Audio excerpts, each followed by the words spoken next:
There are people right now that are doing podcasts and podcast interviews just so they can get indexed and recommended by AI. AI loves human content. That's why they're indexing all of the podcast interviews. So we've had clients before that worked with an SEO firm that said, oh, you'll never rank for that. And they did podcast interviews, and guess what? They rank for it now. Marketing that doesn't provide results is called arts and crafts, right? And nobody wants to be a podcast guest. That's a hobby. This is the first podcast that I'm talking about it. We've been training it all December. And I've always said, do more with your interview. Don't just do more interviews. And saying you're always one conversation away. So one of our clients actually introduced us to a platform where I could take all of my interviews, over 500 interviews, put those in there. I put my book, all my webinars, and came up with a AI clone of myself. And it now 24/7, you can go there, you can chat with it, typing answers back and forth. Or what's really neat is you can click call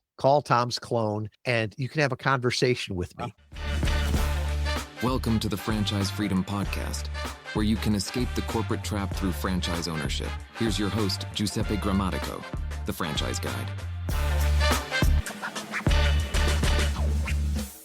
Welcome to the Franchise Freedom Podcast. I'm your host, Giuseppe Grammatico, your franchise guide, the show where we help corporate executives experience time and financial freedom. Thanks for joining us today. We have a very exciting episode. You've been listening to me for a while. We've had a lot of solo episodes here in 2025, but in the beginning of the year, I asked for your feedback. You said you wanted more guests. I said, well, you know what? Who's going to be on top of that list? And Tom Schwab from Interview Valet was on top of that list. So Tom, wanted to welcome you to the show. Giuseppe, I am thrilled to be here. I love these conversations, and this is, the same kind of conversation we would be having if we sat down over a cup of coffee and people get to listen in. Absolutely. We've known each other for a while, and podcasting is how I kind of cut my teeth into this business to learn about content creation. Before video was involved, it was just audio when I had first started. You're my go-to when it comes to podcasting and guesting and things like that. So the joke prior to us recording was, if anyone has any questions on podcasting, I'm just going to send them this episode and make my life a lot easier. All joking aside, I appreciate you joining. I know you got a lot going on there, but before we dive in, give the audience a little context of who Tom is and how did you get into podcast guesting? It's one of those things where it's an evolution, not a revolution, right? And I believe that we're all one conversation away. I am an engineer by degree. I went back to school and got my MBA in marketing. I understand all the marketing speak, but I also understand as a human, as an entrepreneur, right? The best things in my life didn't come through a funnel. They came through a conversation, right? The best clients, the best employees, heck, my wife, right? My bride came from a conversation. It's not like I had this perfect Facebook campaign and a marketing funnel. And I think we have forgotten the importance of conversations, especially when it's a high ticket, high relationship, high service business, right? You can buy a product, you can compare the spec sheets. But for most of us, when you're working with a franchise advisor, you're betting on the jockey, right? I trust Giuseppe to bring me the best opportunities there. While I'm a big fan of automation, we're entering the conversation economy where conversations are more powerful than ever. I cannot agree more. This idea of human to human marketing, which never really went away, but to your point with the automations, with AI now, I mean, now it's like, am I talking with a person or is it an AI chat, which is also fine depending on the information that's needed, because I also utilize AI in our business as well. But the big part is I think people just lost that connection. And to your point, one great practice is you look at the deals or the accounts over the years and you look at where they came from. How many are actually coming cold from a funnel? Usually it was a conversation, a referrals. And we're talking more and more about this, but to your point, we've moved away from it. So podcasting, right? There's lots of different ways, BNI and the Chamber of Commerce, and there's so many different ways of networking and getting to meet others. Why are you so excited about podcasting? Because that's something I got involved in about 6 years ago. Yeah. And when we got involved in it 6 years ago, podcasting meant a totally different thing, right? At that time, podcasting was audio only. You ask most people that listen to a podcast today, what's the pod mean in podcast? They have no idea that it was from an iPod, right? I didn't know that. That's where it came from with an iPod broadcast. And it's this idea of you used to have to plug it in and download it. Today, podcasting is more on-demand media, right? So what is a podcast? Well, if somebody's listening to this, it's a podcast. If somebody's watching this, it's a podcast. If somebody catches a 60-second clip or 90-second clip, it's a podcast. Heck, even like Sirius Radio now runs podcasts. So is that radio? Is a podcast?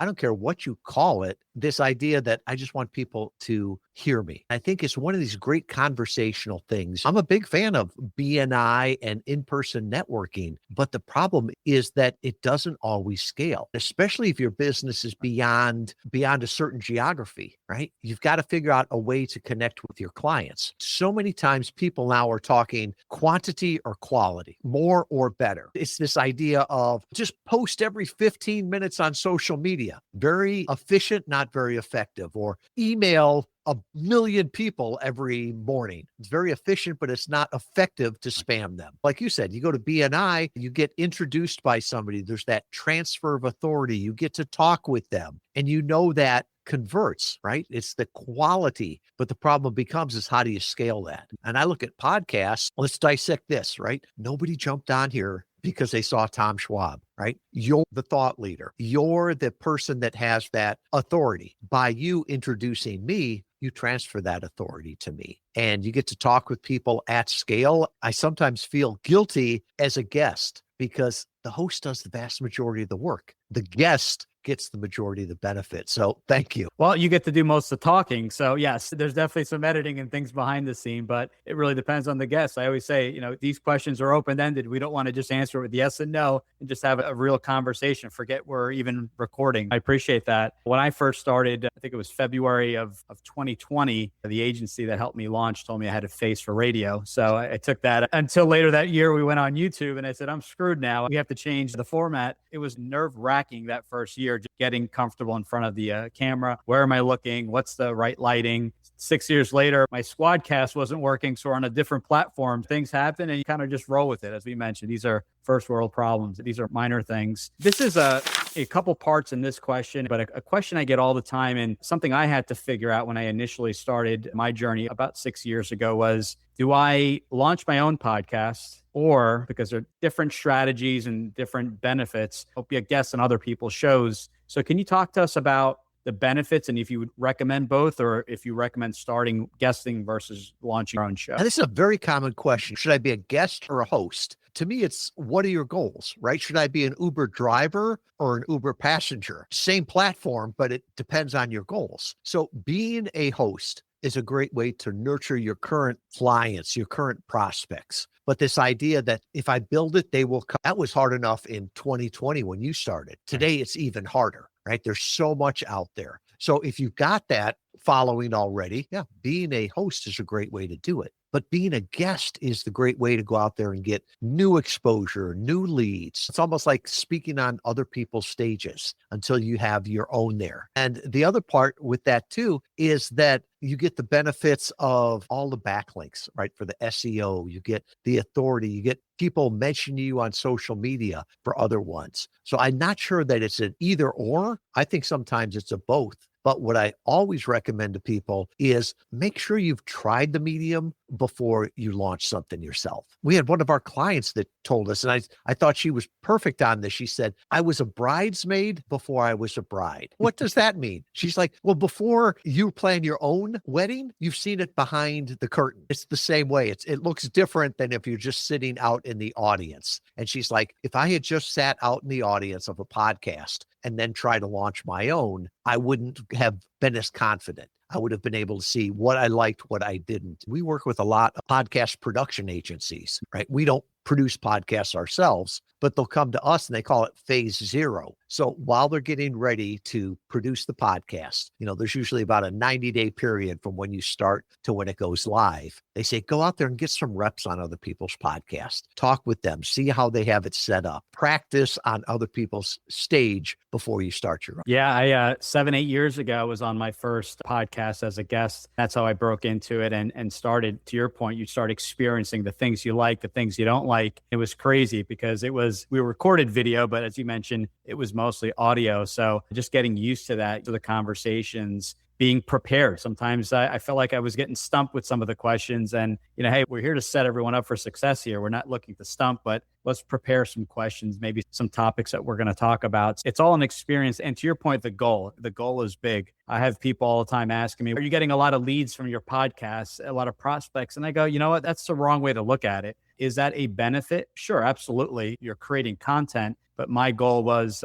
most importantly, was networking. It was during COVID, so we weren't meeting in person. So it just happened to work out that way. But we were meeting virtually across the country, actually globally. We had quite a few, going into Europe and Asia, which was actually really exciting. And, just to hear about what was going on and just, being in different parts of the world. But there's a lot of benefits there. But ultimately, what are you looking to do? And for myself, I had launched a book with 5 or 6 episodes of the podcast. And we transcribed it, had a copywriter. So there's so many things that you can pull from the podcast. When you started, that was the beginning of the decade. And now here we are halfway through the decade. And who would have ever believed that we're not only talking to our ideal clients, but we're talking to the AI that refers them. There are people right now that are doing podcasts and podcast interviews just so they can get indexed and recommended by AI. AI loves human content. That's why they're indexing all of the podcast interviews. So we've had clients before that worked with an SEO firm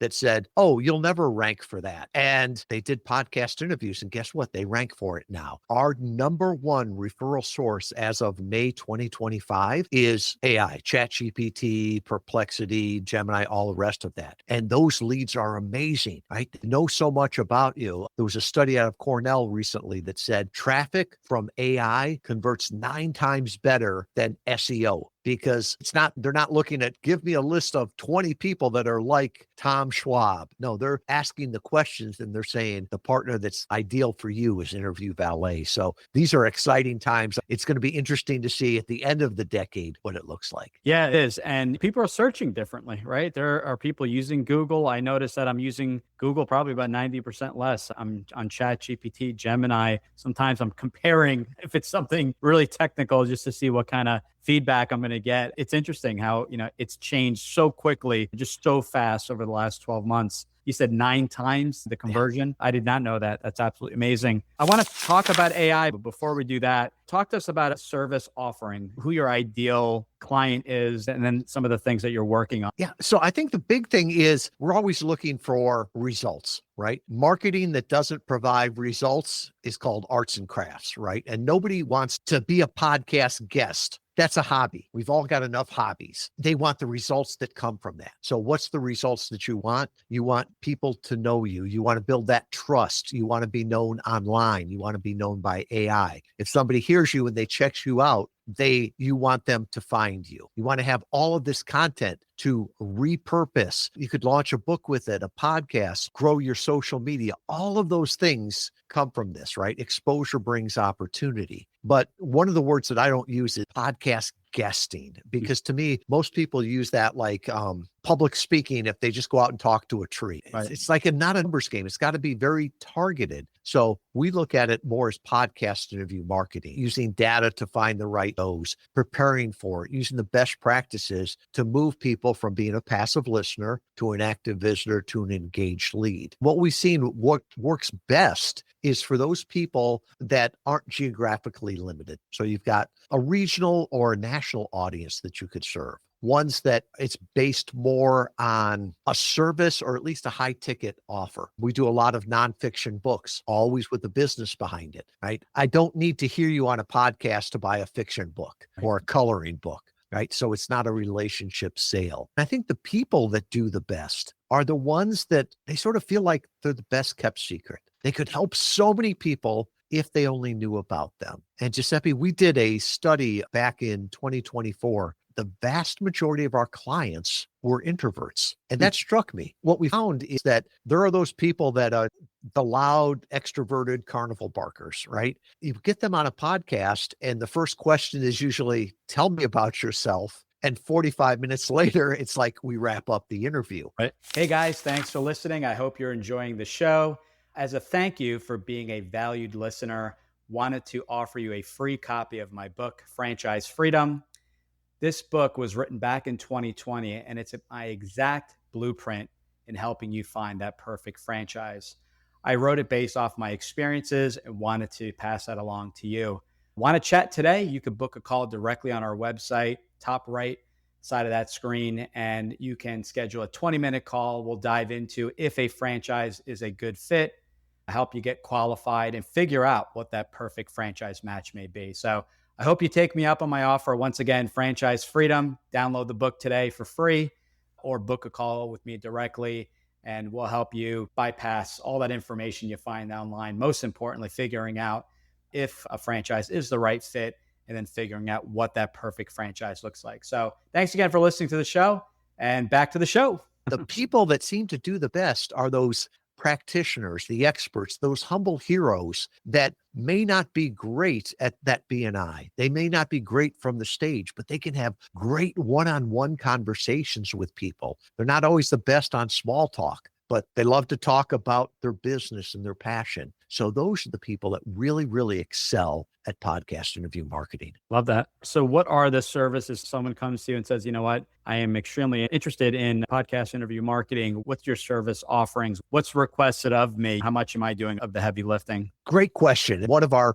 taglines came from a client. He said, you let me be the guest and you take care of the rest. I'm like, oh, that's good. I'm taking that. The one thing we can't do is the performance, right? That's you. You've got to do that. But we can do everything to support you with that. So when people come to us, we have that initial discovery call. It's always with me. We've got a team of 20, but I want to talk with every person that we might invite to work with. So it's this idea of, could you get great results from this? We'll be straightforward with you on that. And then as we move forward, it's like, who do you want to talk with? Let's use data to find that audience. Let's go through your messaging of past interviews, your website. What's your point of view? What are those things that you want to share with the world? What makes you different? And one of the things I see is the best podcast guests are the ones that show up and say, this is the problem in the world. This is how I see to solve it. And if you agree with me, come along. You want people to turn you up or turn you off, not forget you. So we do everything from preparing the guest, getting all their documents together, working with them on the topics.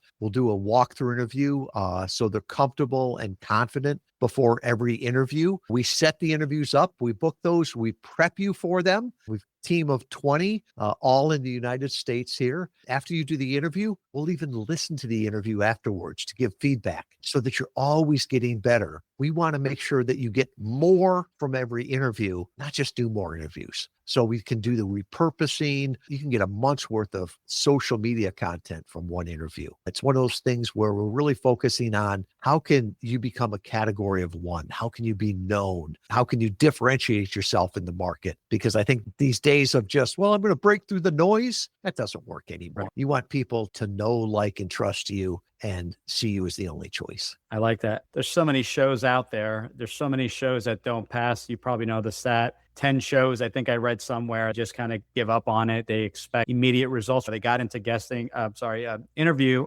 marketing, launched their own podcast, and they give up after a dozen episodes or so. This is a long-term, as we were talking. Once you show up to a show, right, you're a guest. It may take 2, 3, 4 months for that show to be produced. It does take time. It's not an overnight thing. I learned the hard way was you got to get very clear on the types of shows, what audience you want to be in front of, because you could be doing lots of shows and a lot of interview marketing, but not on the right shows, not in front of the right audiences. So I think that's a big part of it. So the solution isn't, let me jump on more shows. It's getting on, as you mentioned, the right shows. So it sounds like you do the heavy lifting, you get the clients on the show. So the repurposing aspect, is that something that you offer? Is that coaching, or is that you actually do the repurposing? We do both.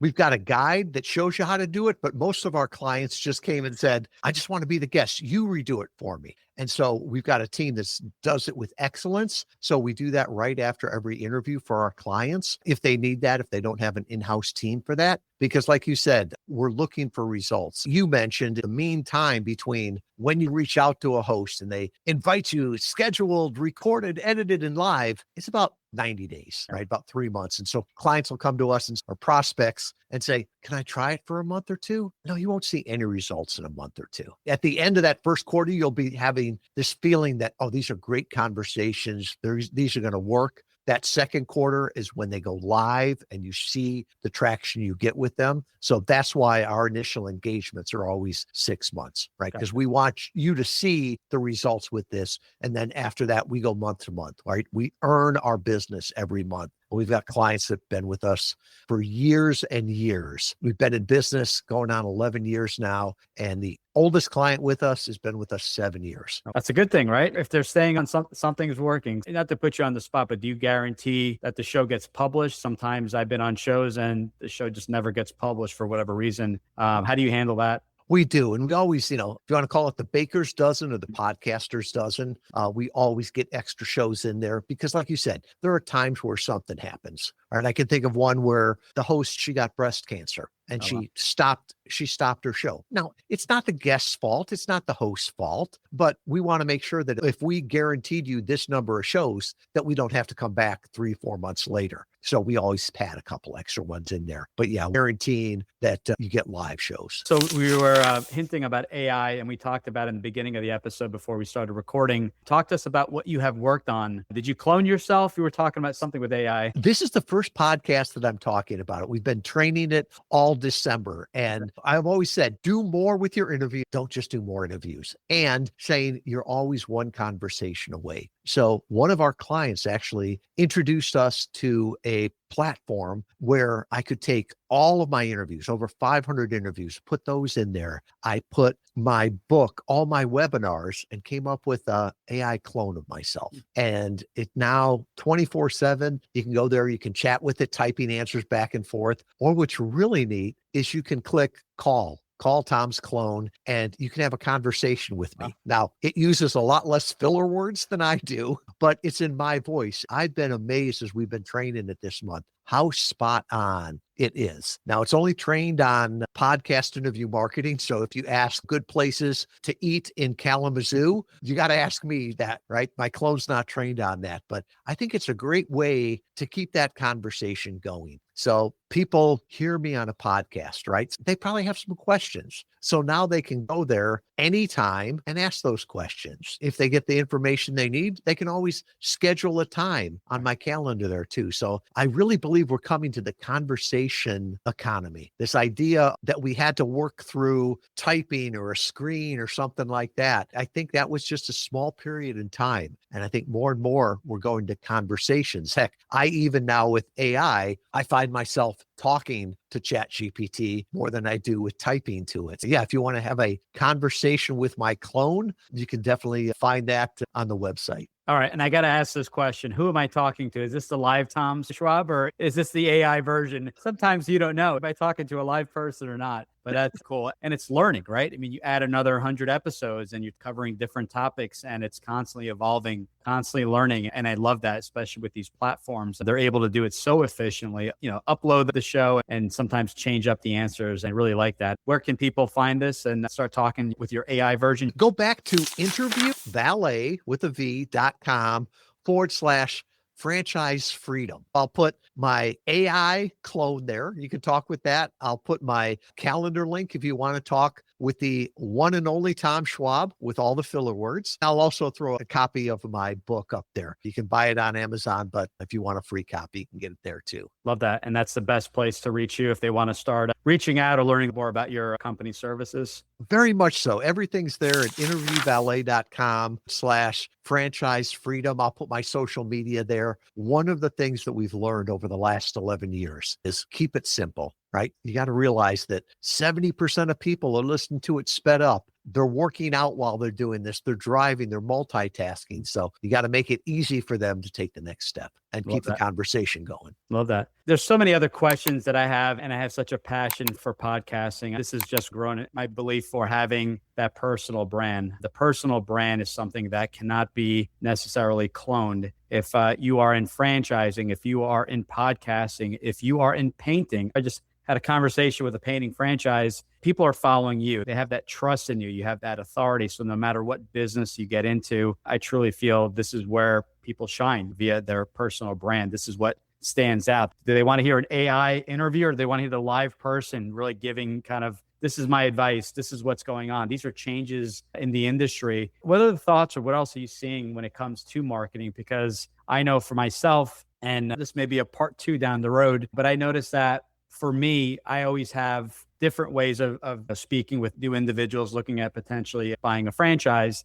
And I feel like there's never this consistency. We've tried, buying leads, and we've tried paid ads on Facebook and Instagram. They've worked out really well, but there's a lot of sifting through individuals. As far as, what you're seeing, you recommend one platform and sticking just to podcast guesting and going 100%. Do you recommend dabbling? Does that depend on the industry you're in? I think the better person to answer this would probably be my grandfather than me, because I see a new platform and it's like, I want to try that. I want to test this, all the rest of this. My grandfather was a great businessman, right? And God rest his soul. He's been gone for decades. He wouldn't have known what the internet was or how it worked. But, he understood what he was trying to do. And he'd start with simple questions like, who's your customer? Why don't you just want to talk with them? Where are they? And make sure you're there. So for him, he ran an auto service station. Everybody within 10 miles of him was a customer. For him, great marketing was sponsoring the baseball team, speaking to the Rotary, all the rest of that. That worked. I can think of the gentleman that painted our house,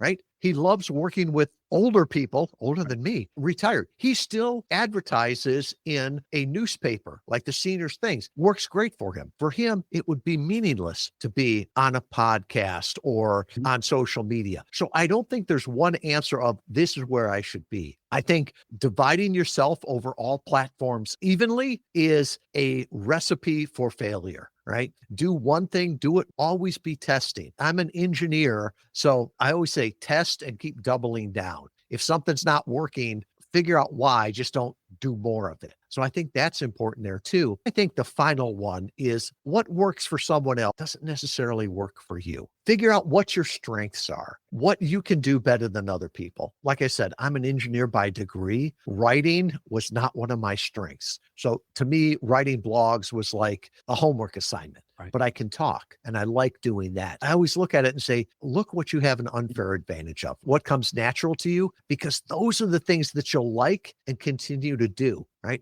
If you like talking with people, podcast or podcast interviews probably make a whole lot of sense. If you don't like that, don't do something that is painful because you won't do it well and you'll stop doing it. That's exactly it. You nailed it. It's sustainability. It's what what's best workout? Is it dumbbells? Is it body weight? We all have different goals, but ultimately, if you're not going to drive 20 minutes to the gym back and forth, the basement gym may be the best thing because that's what you're going to actually do and follow. I just had a conversation with someone and they said, man, you enjoy watching workout videos more than actually doing them. I got called out and I said, yeah, you're right. I fully admit it. So he goes, what's the best? Is it kettlebell? Is it dumbbell? What do you have in your basement? Let's start there and start those workouts. That was a great answer. Got me. Sometimes even myself, you need those reminders. So that was awesome. Anything else that we didn't cover? We covered quite a bit and you nailed it. We talk about so many different marketing, getting pulled, shiny object syndrome, and it gets really out of hand. Last and final words, I'd greatly appreciate it for the audience that's thinking of what to do next and going forward in 2026. One of the things I've been signing my emails with,